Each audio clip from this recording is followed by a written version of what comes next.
নমস্কার। আশা করছি আপনারা সকলেই খুব ভালো আছেন। আমার নতুন একটি ভিডিওতে আপনাদেরকে অনেক স্বাগত জানাই। আজ রবিবার, এখন বাজে সকাল ওই 7:30টার মতন। দোকান খুলে নিয়ে বসে আছি। দোকান যেহেতু সকালেই খুলে যায়, এখন নিহারিকাও চলে এসছে ঘুম থেকে উঠে।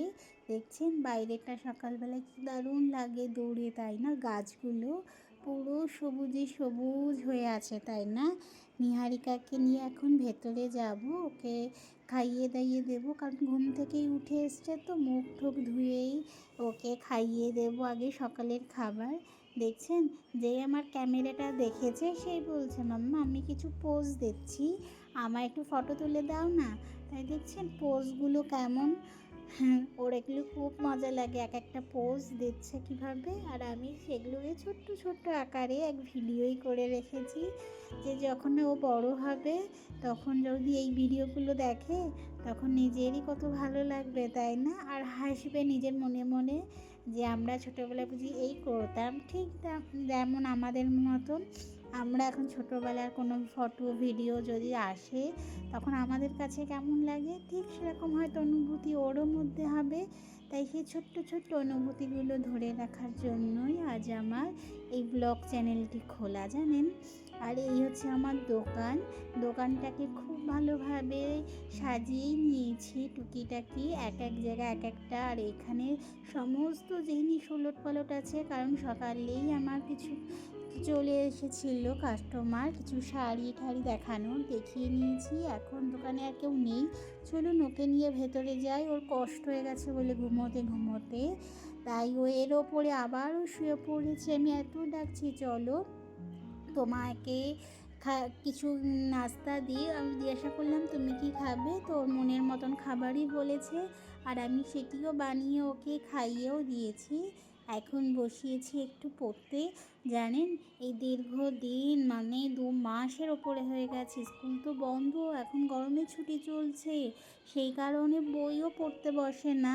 তাই আজকে সকালবেলায় অনেক কিছু বলে ওকে বই নিয়ে বসিয়েছি, যে 1 से 100 আর 100 से 1 লেখো।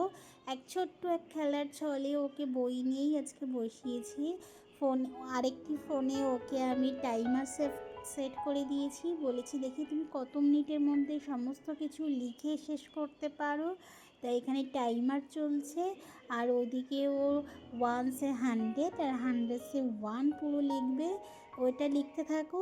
চলুন রান্নাঘরেও যাই, কারণ প্রচণ্ড গরম তো। আর আমার রান্নাঘরটা যেহেতু একদমই ছোট, হাওয়া কোথাও থেকেও যেন বের হয় না, সেই কারণে যেন রান্নাঘরটা একদম গুদাম ঘরের মতন। এত এত গরম, বেশিক্ষণ রান্নাঘরে থাকাই যায় না। তাই সকাল সকালই কিছু রান্না করেই বেরিয়ে আসবো আজকে। এসে গেছি রান্নাঘরে। সকালে হালকা পাতলাই বানিয়েছিলাম, সেহেতু এখনের খাবারটা একটু অন্যরকম, মানে গরম তো, তাই একটু আমের টক বানাবো, তার সাথে বানাবো এই সবজিটি মাছ দিয়ে। আগের দিন বাজারে গিয়েছিল, কিছু মাছ এনেছিল, রুই মাছ, আর তার সাথে তরইয়ের সবজি।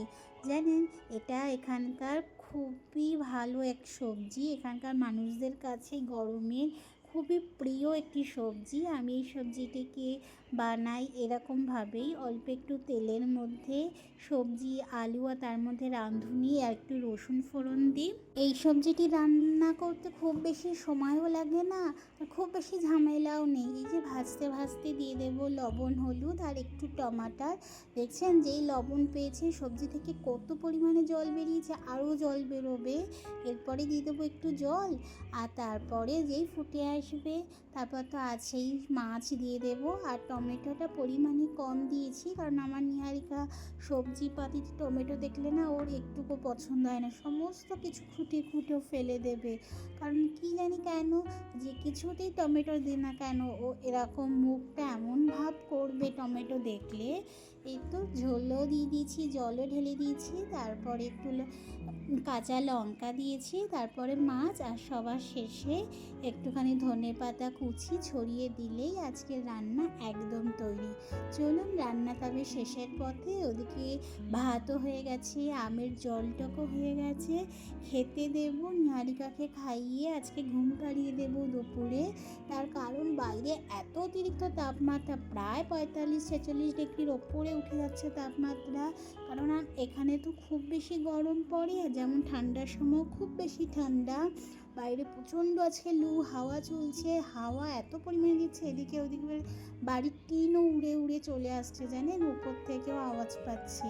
চলুন, এখন বাজে সন্ধ্যা 6টা। আজ রাতের রান্নারও আয়োজন করতে হবে। আজকে ভেবেছিলাম যে মাছই আছে তাই বানাবো, কারণ কালকে তো আবার সোমবার, আমাদের নিরামিষ। কিন্তু বন্ধুর ছেলে এসেছিলো আর বন্ধুর ভাগ্নে এসেছিলো। তারা বলেছে মামি, মানে বন্ধুর ভাগ্নেই বলেছে, মামি তোমার হাতের মাংস খেতে চাই। তাই ঠিক আছে, যখন আবদার করিয়েছে খাওয়াতে তো হবে। ভাগ্নে যখন হচ্ছেই, মামি বলে যখন আবদার করেইছে, তাই সমস্ত কিছু তৈরি করে বসিয়েও দিয়েছি। আর এখানকার মাংস রান্না থাকে একটু ভিন্ন স্বাদ আর ভিন্ন পদ্ধতি। আমাদের যেমন বাঙালিরা যেমন অন্য রকমভাবে খায়, এখানে মাছ রান্না করুক বা ডিম বা মাংস যাই রান্না হোক না কেন, মশলা থাকে অতিরিক্ত। আমার এই পাত্রটা না একটু ছোট হয়ে গেছে, জানেন, 4 থেকে 5 কিলো হলেই মাংস রান্না করার, কোনো রকম বড় পাত্রই নেই। ইচ্ছা আছে এবারে একটা বড় পাত্র দেখে কিনবো, মাঝে মধ্যেই তো এরকম রান্না করতে হয়। এই তো সমস্ত মশলা কষিয়েছি, তার মধ্যে প্রতিদিনের গুঁড়ো মশলাগুলো দিলাম, ধনিয়া গুঁড়ো, জিরে গুঁড়ো, লঙ্কা গুঁড়ো, একটু চিকেন মশলা, আর একটু কালারও দিয়েছি, যার কারণে কালারটা এরকম এসছে, ভালো এসছে, তাই না?